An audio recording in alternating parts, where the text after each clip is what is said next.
Merci à vous d'être fidèles à ce rendez-vous de vos animaux. D'ici quelques secondes, nous allons parler du risque pandémique, un risque accru au fur et à mesure qu'on s'attaque à la biodiversité. Et puis vers 10h50 environ, vous découvrirez l'incroyable histoire de la famille Poussin qui a traversé l'île de Madagascar avec une charrette et des zébus. L'occasion pour eux de découvrir justement la faune malgache. Ils nous raconteront tout ça. Mais tout de suite, c'est l'heure de notre séquence à l'état sauvage. Sud Radio Vos Animaux, à l'état sauvage. Bonjour Benjamin Roche. Bonjour. Merci Benjamin d'être avec nous. Vous êtes biologiste, vous êtes expert pour l'IPBES. Vous allez nous expliquer de quoi il s'agit précisément. Et vous avez coécrit avec 21 autres auteurs un rapport qui nous alerte sur un risque élevé de pandémie en raison directe avec l'atteinte que nous menons actuellement contre la biodiversité. Déjà, pouvez-vous nous expliquer ce qu'est l'IPBES ? Oui, alors l'IPBES, c'est un organisme international qui est basé sous l'égide des Nations Unies et qui fait un peu comme l'IPCC pour le changement climatique, mais la même chose donc pour la biodiversité et les services écosystémiques, c'est-à-dire l'idée est de rassembler le consensus scientifique afin d'éclairer les décisions publiques sur ces questions de biodiversité. Vous avez donc coécrit avec, au total vous étiez 22 scientifiques à faire ce rapport qui nous explique que finalement il y a dans la nature, je cite votre chiffre, 1,7 million de virus encore non découverts qui existent chez les mammifères et chez les oiseaux, et entre 540 000 et 840 000 d'entre eux pourraient infecter l'homme. Ça fait peur quand on lit ces chiffres, hein. Oui, mais après, c'est bien sûr, ce ne sont pas que des virus qui, un jour ou l'autre, atteindront l'homme. Si vous voulez, c'est un peu un risque potentiel qui est décrit ici. Après, avant qu'un virus qui circule dans la faune sauvage arrive à affecter les populations humaines, il y a plein d'étapes qui sont évidemment pleines d'obstacles pour ces virus-là. Quelles sont ces étapes justement avant qu'un virus arrive sur l'homme, comme c'est le cas en ce moment avec la Covid-19 et ce SARS-CoV-2 ? En fait, d'abord, il faut que le virus circule à des niveaux relativement élevés dans la faune sauvage. Ça, déjà, il y a beaucoup de virus qui ne circulent pas à des fréquences élevées. Donc, il faut que ce soit un virus qui soit très présent dans la faune sauvage. Ensuite, une fois qu'il est très présent dans la faune sauvage, il faut aussi que les populations humaines soient exposées aux espèces animales qui peuvent transmettre ce virus, exposées de façon répétée, de façon continue, pour que le virus commence à voir l'espèce humaine comme une nouvelle espèce qui peut être intéressante pour lui et commencer à sauter sur l'espèce humaine, à s'adapter et à se transmettre. Donc il y a vraiment ces deux étapes qui sont pas si évidentes que ça pour un virus. Malgré tout, vous expliquez également dans ce rapport que 70% des pandémies récentes, je pense à Ebola, à Zika, bien sûr à la Covid-19, sont d'origine animale. Tout à fait. D'abord, ce sont des virus qui circulent dans les populations animales et c'est ce qu'on montre dans ce rapport. Les activités humaines sur nos écosystèmes, notamment la perte de biodiversité, font que ces virus commencent à être de plus en plus prévalents dans la faune sauvage. Et en même temps, on a des activités humaines comme la déforestation, l'agriculture, l'urbanisation, qui font qu'on est de plus en plus en contact avec ces espèces animales qui transmettent des virus. Et donc, on est de plus en plus exposé. Et donc, on a effectivement de plus en plus d'émergence de ce qu'on appelle des zoonoses. C'est-à-dire, ce sont ces maladies qui sont transmises d'abord par les animaux, mais qui s'adaptent ensuite à l'espèce humaine. Donc, si je comprends bien ce que vous dites, ces virus qui sont potentiellement dangereux pour l'homme sont de plus en plus présents chez les animaux. Oui, tout à fait. Ils se transmettent de plus en plus dans le compartiment animal et il y a aussi de plus en plus d'opportunités pour ces virus de sauter à l'espèce humaine. Est-ce qu'il y a des espèces animales qui sont particulièrement sous surveillance des scientifiques parce que reconnues comme étant des réservoirs à virus ? Alors, il y a bien sûr les chauves-souris qui sont pour lesquelles on sait qu'il y a beaucoup d'espèces de virus qui sont retrouvées chez ces espèces de chauves-souris. Alors, les chauves-souris sont loin d'être les seules à blâmer. Il y a aussi beaucoup d'autres espèces de rongeurs, par exemple, qui peuvent transmettre des virus assez méchants, qui peuvent être assez méchants pour l'homme. Il y a aussi les oiseaux. Il y a eu l'émergence du virus West Nile dans le sud de la France il y a quelques années. Donc il n'y a pas vraiment d'espèces particulières où on se dit si jamais on arrive à l'éliminer, le problème serait résolu. Ça touche vraiment toutes les franges de la biodiversité. Le problème n'est pas tant les espèces, mais beaucoup plus les contacts qu'on peut avoir avec ces espèces. Et est-ce que ces virus font l'objet d'une surveillance tout à fait particulière? J'imagine que oui. Et si tel est le cas, comment fait-on pour les surveiller? Alors généralement, ce qu'on fait, oui, ces virus font évidemment partie d'un réseau de surveillance assez serré. Alors ce qu'on fait généralement, c'est qu'on a ce qu'on appelle des espèces sentinelles. C'est-à-dire ce sont des espèces qui ont des espèces animales qui ont des symptômes quand elles sont infectées par ce virus. Ce sont des espèces aussi qu'on échantillonne assez souvent, dont on peut prélever le sang, etc. Par exemple, vous pouvez nous donner quelques exemples concrets? Par exemple, pour les virus de grippe aviaire, il y a des espèces de poulets domestiques qui sont surveillés de façon très très fréquente pour voir justement si on commence à avoir des transferts de virus de grippe aviaire qui sont plus pathogènes que ceux à quoi on peut s'attendre. D'accord. Pour donner un exemple. Aujourd'hui, peut-être pour rassurer nos auditeurs, la grippe aviaire n'est pas une maladie qui se transmet à l'homme. Non, la grippe aviaire telle qu'on la voit aujourd'hui dans le sud-ouest de la France, c'est vraiment une maladie aviaire pour le moment. Il y a un impact évidemment économique très important, donc c'est pour ça qu'il faut vraiment essayer de la contrôler. Mais pour le moment, non, ce n'est pas un virus qui saute à l'homme. Alors, on voit que dans notre histoire récente, finalement, de nombreux virus ont fait des dégâts colossaux sur la santé humaine. Je pense à Ebola, je pense à Zika, qui est encore une autre forme d'atteinte de l'être humain.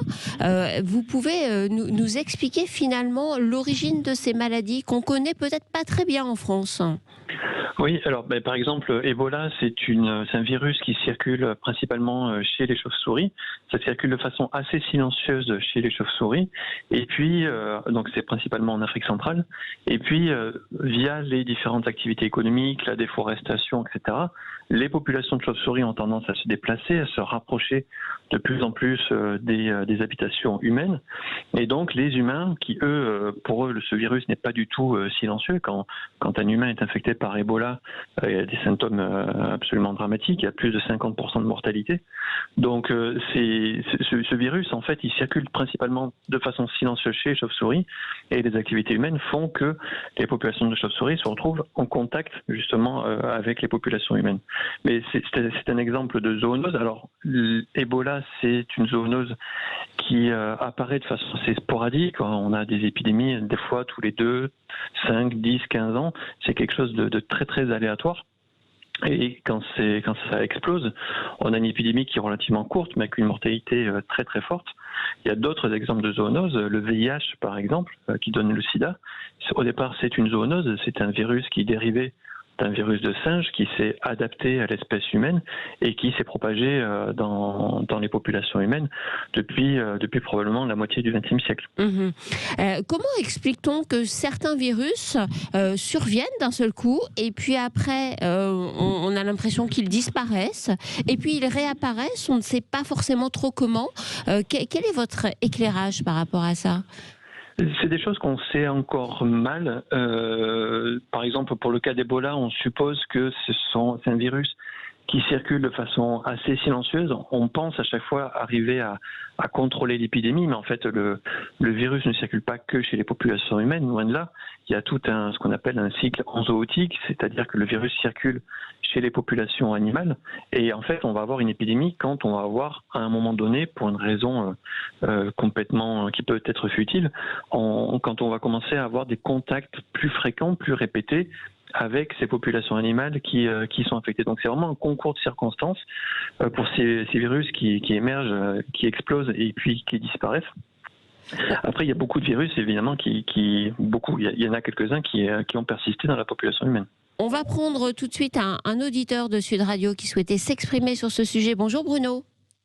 Bonjour Natacha et bonjour à tous les invités et tous les auditeurs. Merci beaucoup d'être avec nous. Vous aviez un avis, je crois, sur ce risque pandémique.